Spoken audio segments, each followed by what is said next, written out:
Vamos a pasar ahora a hablar acerca del texto. El texto. Hablando del texto, afirmamos que todo sermón debe tener un texto bíblico que le sirva de base. Puede ser un versículo, puede ser una porción bíblica, puede ser uno o más capítulos de la Biblia, puede ser toda una sección o hasta un libro completo de la Biblia. Yo tengo un sermón sobre Juan 3:16, que es un solo versículo. Y tengo un sermón sobre todo el mensaje de Primera de Pedro, resumiendo el mensaje central de Primera de Pedro. Ahora, es importante que el sermón esté relacionado con el texto y que el texto sea lo que le da sentido de dirección a su sermón. Noten que tenemos dos tipos de formas como la Biblia se relaciona con el sermón. Si su sermón es expositivo, el sermón expositivo, recuerde que va texto por texto, versículo por versículo, que explica lo que dice el texto, a veces hasta palabra por palabra. Pues el tema sale ¿de dónde? Del texto. Si usted va a predicar de una historia de la Biblia, pues ahí, una vez más, el texto le da su tema. Ahora bien, a veces uno predica una historia que no es una historia bíblica. ¿Recuerdan cuando yo prediqué aquí el año pasado el sermón del Día de la Reforma? Y les hablé de la historia de Lutero. Y utilicé el texto, el justo por la fe vivirá, que es el texto que Lutero utilizó como pivote para toda su obra teológica. Fenómeno. Entonces ahí el texto lo que estaba era ilustrando el tema. Yo no estaba haciendo un análisis exegético del justo por la fe vivirá. ¿Ven la diferencia? Del mismo modo, a veces uno predica sobre un tema. Sobre un tema. Vamos a suponer que usted va a predicar sobre la depresión. Usted tiene una preocupación pastoral por las personas que están deprimidas y los familiares de las personas que están deprimidas. Pues usted lo que hace es que busca un texto bíblico donde se ve un episodio de depresión de una persona que está triste, que está deprimida, que está desesperada. Y lo utiliza para ilustrar el tema de su sermón. Algunos consejos prácticos relacionados al texto. Mire, en primer lugar, use textos claros. Use textos claros. A veces hay personas que se van y se buscan un texto de Levítico, de Números, y de ahí sacan todas unas doctrinas, a veces tiraditas por los pelos. Mi hermano, mi hermana, use textos que sean claritos y use porciones completas. No saque textos fuera de contexto, ¿verdad? A veces una persona agarra un solo versículo o dos o tres palabras y de ahí saca toda una doctrina. Eso por lo regular conduce al error. Es mejor que usted estudie la porción completa, de manera que no caiga en esa falta. El texto hay que estudiarlo. El texto hay que estudiarlo. Por ejemplo, hoy yo estaba escuchando la radio y había un caballero que estaba predicando y está leyendo el texto del naufragio de Pablo, que está al final del libro de los Hechos. Pues sotavento es una dirección del viento. Y esta persona no estudió el texto, evidentemente, y dice que Pablo llegó a un lugar que se llamaba Sotavento.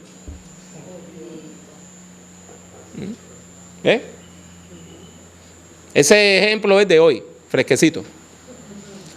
Ese es el tipo de error que ocurre cuando usted no estudia el texto. Que usted termina pues diciendo cosas que están equivocadas. Exactamente. Lo que a usted le parece. Exactamente. Entonces mire, es bien importante que usted sea fiel al mensaje bíblico. Trate de discernir qué es lo que el apóstol, qué es lo que el escritor bíblico, qué es lo que el narrador bíblico quiere decir. Y los grandes textos de la fe, mi hermano, mi hermana, respételo. Predicar el Padre Nuestro no es fácil. Predicar del Salmo 23, dificilísimo. Juan 3:16 no es cáscara de coco, ¿sabe? No es fácil tampoco. O sea, esos grandes textos de la fe son tan importantes precisamente porque tienen un mensaje bien profundo que se manifiesta a varios niveles, a distintos niveles. Por lo tanto, esos textos usted los trata con cuidado. Entiéndame bien, no le estoy diciendo que no predique el Padre Nuestro. Lo que le estoy diciendo es que para predicarle el Padre Nuestro hay que sudar la camiseta. Si usted no lo estudia bien, va a ser un papelazo. Otra cosa, no evada los textos conocidos. Hay gente que no quieren predicarle los evangelios. Ah, sí, la gente ya se sabe eso. Me voy a ir a predicar de Habacuc. Me voy a ir a predicar de Levítico. No tiene que hacer eso. Eso no es necesario. Aun cuando la gente usted crea que la gente conoce bien un texto, por lo regular hay muchas cosas que no se saben. Evite la monotonía. ¿Cómo? Usando porciones bíblicas de distintas secciones de la Biblia. Usted debe llevar una lista de qué textos usted ha predicado últimamente, de qué libros usted ha predicado últimamente. De manera que no caiga en la trampa de predicar nada más de 8 o 9 libros de la Biblia. La mayor parte de los predicadores y las predicadoras tienen una Biblia chiquitita. Predican de Génesis, las partes narrativas del Éxodo, de ahí brincan a 1 y 2 de Samuel o Crónicas, de ahí brincan a los Salmos, de ahí brincan quizá a Isaías o a Jeremías, y de ahí brincan a 1 o 2 de los evangelios, algunas de las cartas de Pablo, y se acabó la Biblia. Eso es un error. Ahora, ¿cómo usted evita esa monotonía? Pues llevando una lista, ¿verdad? Si usted, los últimos 4 sermones que ha predicado son todos sobre hechos, pues quizá el próximo tiene usted que ir variando la fuente de su predicación.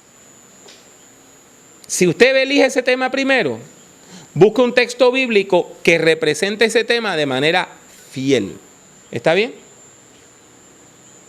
Ahora, si usted escoge el texto primero, tiene que estudiarlo para derivar el tema. ¿Está bien?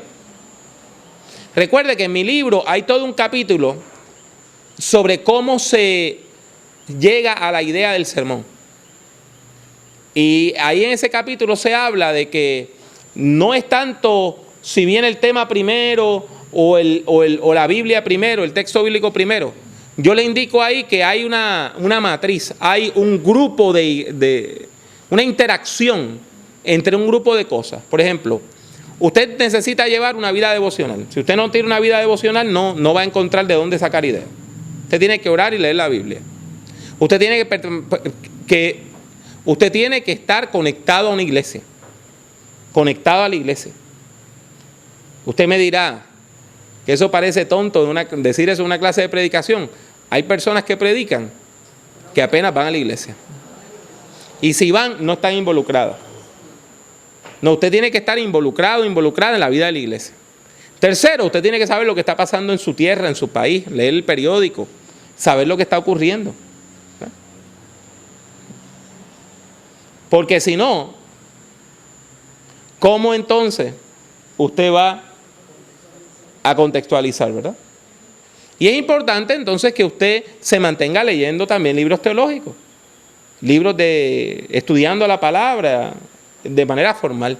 Entonces, en esa matriz, cuando usted está entre la acción pastoral, el trabajo en la iglesia, la asistencia a la iglesia, la devoción, ahí es que Dios le va dando a usted las ideas para predicar.